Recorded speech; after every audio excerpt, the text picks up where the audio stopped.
tema da nossa conversa hoje é a Revolução Chinesa de 1949. Amanhã, grandes festas em Pequim e em toda a China, comemorando os 70 anos da vitória da Revolução Chinesa.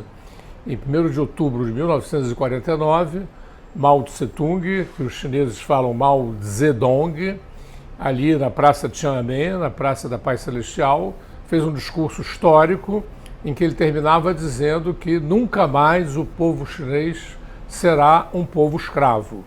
Então, essa revolução, essa vitória de 1949, ela abriu horizontes extraordinários. Em primeiro lugar, evidentemente, para o povo chinês, porque desde as guerras do ópio, um século antes, nos anos 40 do século XIX, tinha começado a opressão das potências estrangeiras sobre a China. É o que os chineses tinham início, na época, o que os chineses chamaram o século da humilhação.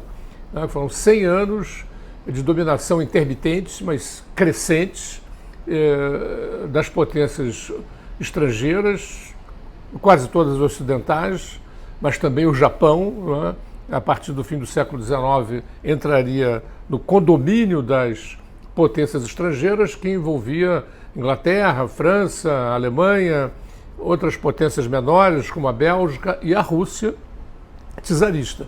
Então, o povo chinês ficou limitado drasticamente na sua liberdade econômica, política e cultural durante quase um século. E, finalmente, a vitória de 1949 veio em função de toda uma guerra de guerrilhas empreendida contra a dominação japonesa. O Japão invadiu a China a partir de 1931 e, sobretudo, a partir de 1937, uma guerra de guerrilhas que teria como campeões os comunistas, porque havia também forças nacionalistas de direita, mas que foram muito tímidas no enfrentamento da ocupação japonesa. Destacaram-se os comunistas vanguardiando uma luta imensa, a ponto de, em 1945, quando o Japão capitulou, quase 100 milhões de chineses viviam em áreas libertadas pelo Exército Popular de Libertação, a organização de massas armada que o Partido Comunista Chinês vanguardiava.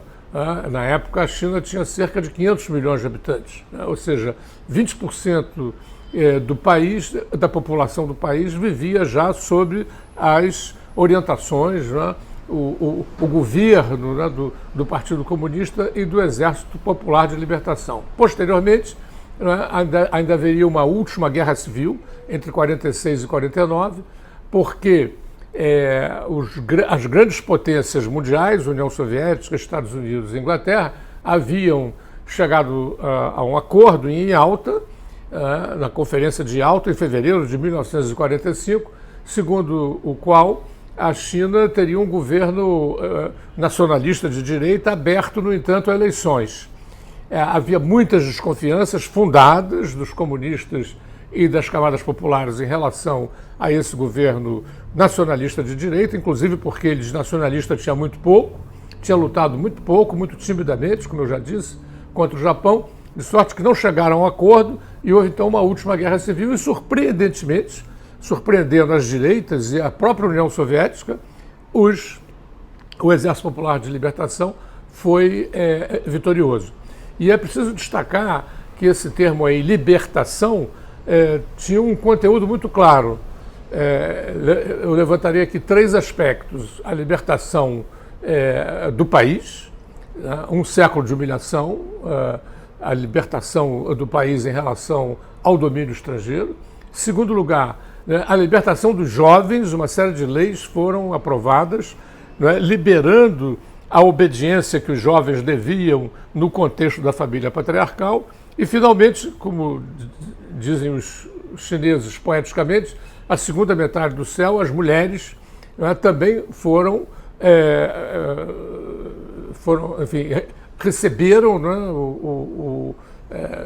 conseguiram que o governo revolucionário fizesse uma lei proibindo o casamento forçado, e proibindo o infanticídio feminino, que era uma tradição na China.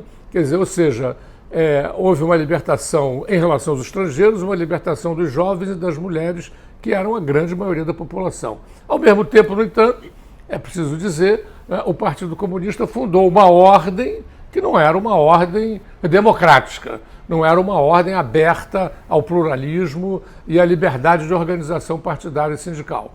Quer dizer, então houve o que é próprio das guerras de libertação, das chamadas revoluções catastróficas, que se fazem à custa dos valores democráticos, se a gente pensa nesses valores querendo dizer livre participação, livre direito de organização. Mas houve uma real libertação na medida em que, como eu já disse, os grandes poderes tradicionais, senhores de terra, grandes capitalistas, paterfamílias, no contexto da família, oprimindo mulheres e jovens, e, sobretudo, potências estrangeiras, foram derrotadas. Então, amanhã, 1º de outubro, comemorando em todo o mundo, e na China em particular, a vitória da grande Revolução Chinesa de 1949, que abriu também, internacionalmente, grandes horizontes de luta e de liberdade. Em toda a Ásia e na África, essa vitória chinesa ressoaria e estimularia lutas de guerrilha, lutas de massa contra os impérios coloniais europeus, sobretudo, mas também japonês e estadunidense, que já começava, evidentemente, a aparecer. Então, temos aí o quadro de uma grande revolução vitoriosa que ressoaria historicamente durante muitas décadas. Fiquem espertos, cliquem no sininho para que vocês recebam nossas próximas notificações.